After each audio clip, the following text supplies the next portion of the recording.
first day here?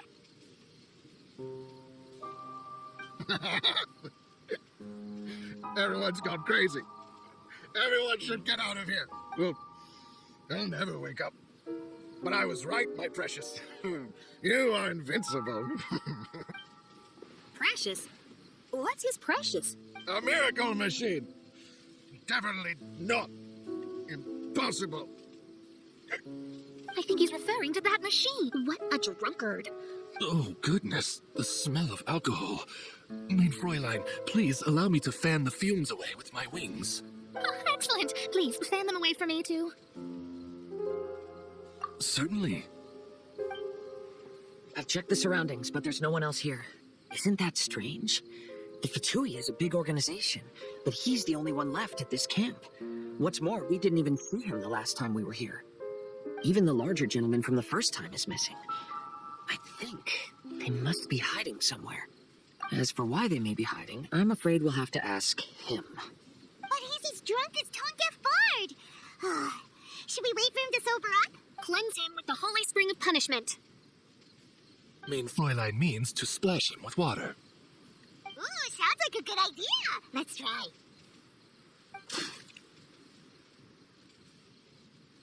Hey, he opened his eyes. Huh?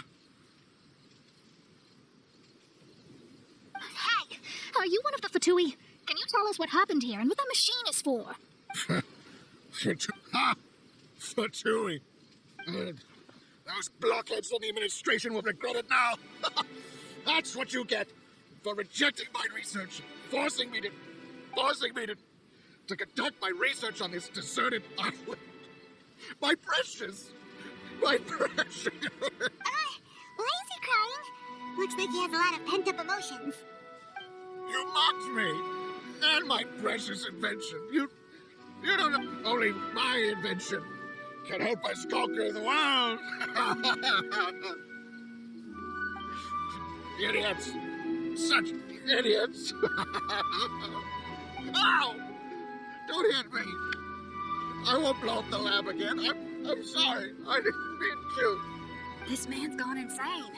There's no way we can communicate with him. He wasn't like this when we first met him. It looks like the effects have grown worse, to the point of driving him... My manuscript, only that can save. Manuscript? Where is it? Don't yell at me. Don't yell at me. Fischl, don't yell at him. Then I'll... Let me try. Kind sir, look at me. Now, tell me, where did you hide your manuscript? No, don't for... He's completely lost in his own imagination. Allow me. Please excuse me.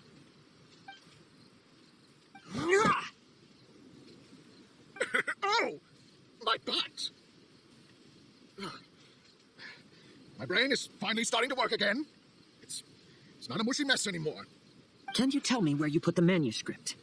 The manuscript is in the crack over there. Finally. Otherwise, I was gonna have to blast some of my loudest rock and roll in his ears. Kazuha hesitated for a long time before making a move. He's so nice. Everyone, let's search the stone cracks nearby for the manuscript.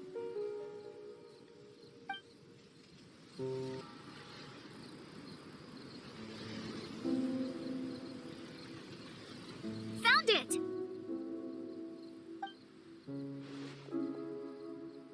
Congratulations! We found the key to solving the problem. Let me see. Just as I thought. This machinery, named cognitive mimicry, is capable of altering the state of people's brains. It was invented by the researcher we met earlier. His name is Persakov. According to the manuscript, the Fatui officials did not support Persakov's research.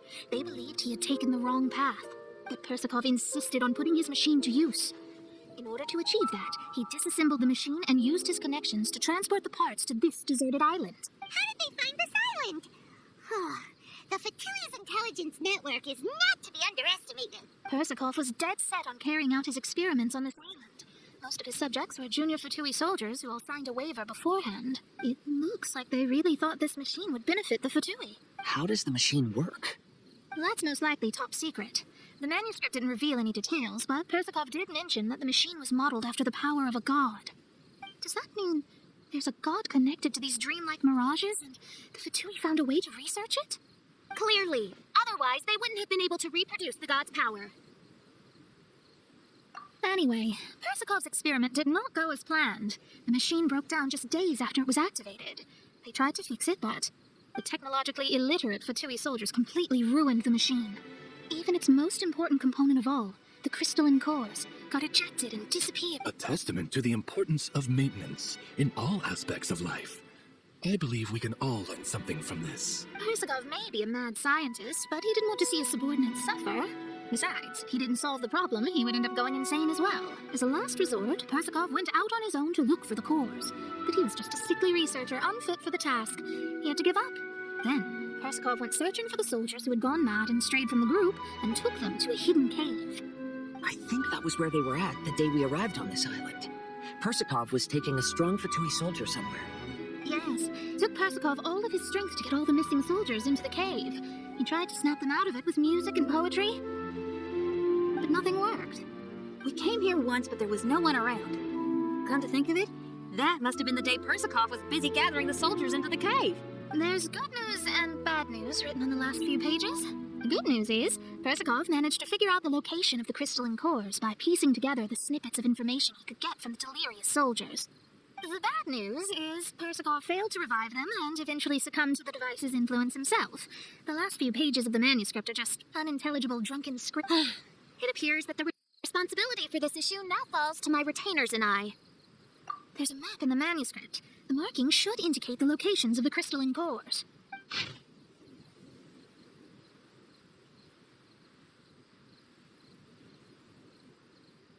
We've got no choice but to find the crystalline cores now!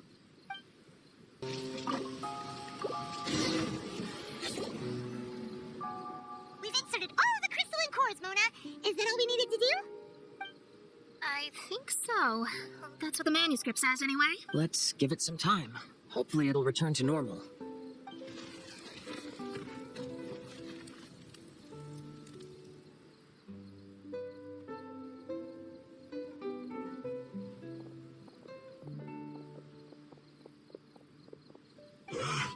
Someone's in a camp.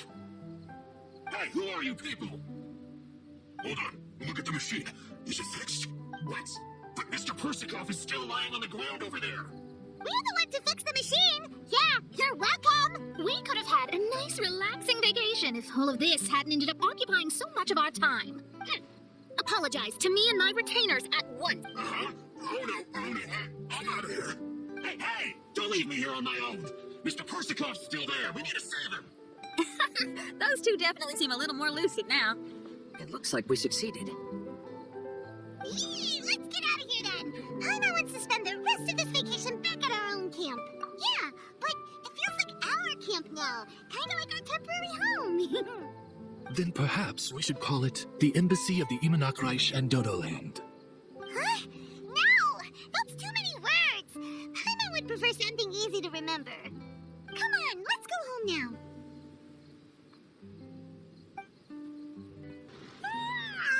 Whew. After coming home to a nice big meal, then having a long lie down.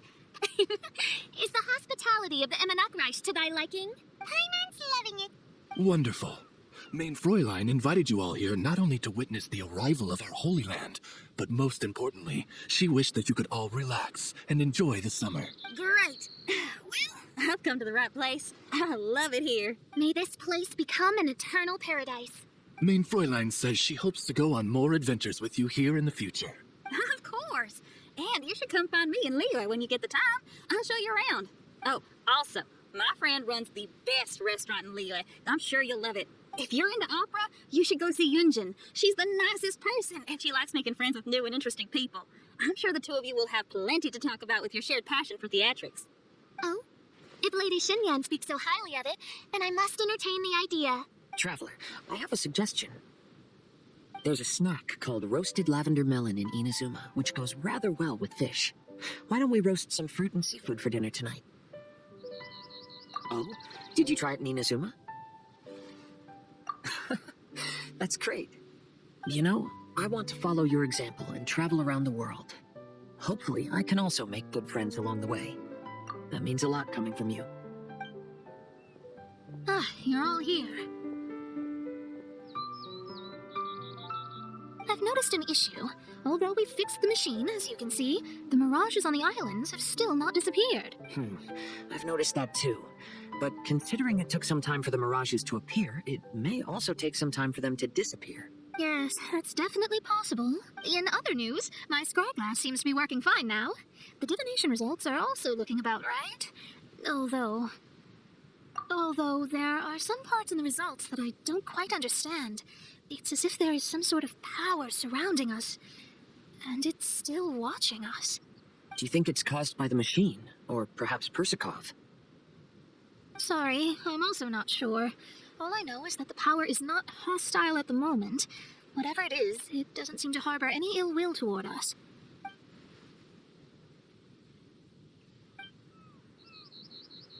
Well, although there's nothing left to disturb us and we can finally kick back and enjoy our vacation, we still ought to be cautious while we're on these islands. I will keep seeing what the stars say every day.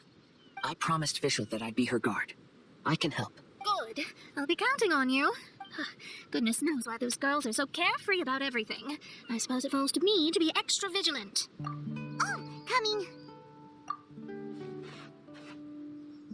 Ooh, so we're gonna call the tone-deaf bard, right? Well, hello there, strangers. You finally called. I thought you were having so much fun that you'd completely forgotten about me. Nope. Oh, tone-deaf bard, a whole bunch of really strange things happened. A strange machine that can imitate the power of a god? Wow. I didn't know the Fatui had plans like that. Their imaginations are truly running wild. So, judging from your tone, it sounds like you don't know any more about this than we do. Alas, I am but a humble bard who sings for his Mora in the tavern. Why would I know anything about it? Ah, so annoying. But other than that, did you two have fun? We did! We ate a lot of yummy food and saw loads of amazing things! It was really cool! That's good. The point of traveling is to record any feelings stirred along the way. As long as you had an unforgettable experience, this journey has served its purpose.